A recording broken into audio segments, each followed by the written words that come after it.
This was the scene in February of 2010. A huge hole on the 163rd Street Bridge at I-44. It was so deep, drivers could see through to the street below.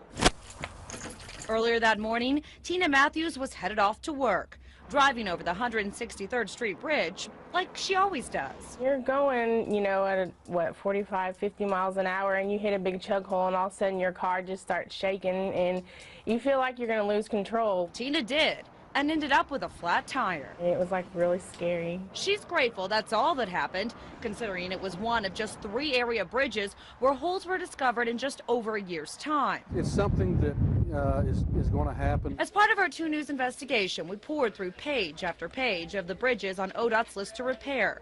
Almost 200 of them in Tulsa County alone. Some are already in the process of being repaired or replaced. But some aren't included, like this bridge at Harvard and I-244, and this one just a mile away at Yale. Then there's this bridge at Highway 75 and 61st Street. Here you can actually see parts of the road crumbling away.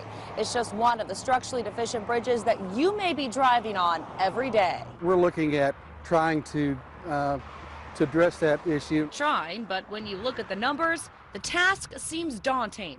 ODOT says there are 1,400 bridges in the state that need fixing. We probably have a backlog in the neighborhood of about $9 or $10 billion.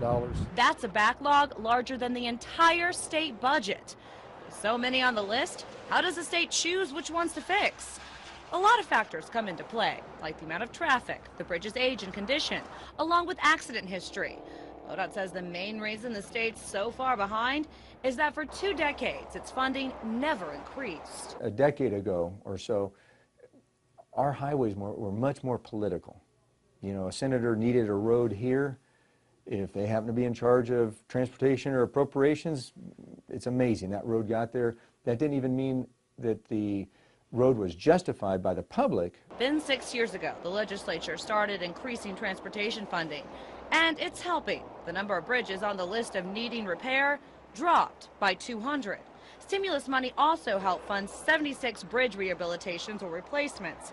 It's a start, but just as one bridge gets fixed, an older one gets added to the repair list. Right now, there are 450 state bridges that are more than 80 years old. 7 years from now, that will nearly triple to 1,300. ODOT says the solution? Continue to keep the funding coming in. Hard to do in these financial times. The state budget this year is in bad shape. Many state agencies will see 3 to 5% cuts. The head of the State Transportation Committee says he's fighting to protect your drive. In the area of replacing and updating our deficient bridges, I see no cuts in that particular area because that deals with public safety. We talked to the governor's office, who said that the governor is working to protect funding for state bridges, but admits there may be some cuts. And while ODOT is hoping to be shielded from state cuts, it's the federal funding that they're really unsure about. They've been saying, okay, we'll extend your federal funding for 30 days. Well, when you have a project like the IDL that's in the neighborhood of about $68 million, it makes it kind of hard, because in that 30 days you don't get the full funding. As for the 163rd Street Bridge, it's since been replaced, making it a safer drive to work for Matthews. But she knows it's just one bridge of many in need of repair. We travel these roads every day. Families travel it, I travel it, and it's just something that needs to be done. Marla Carter, 2 News works for you.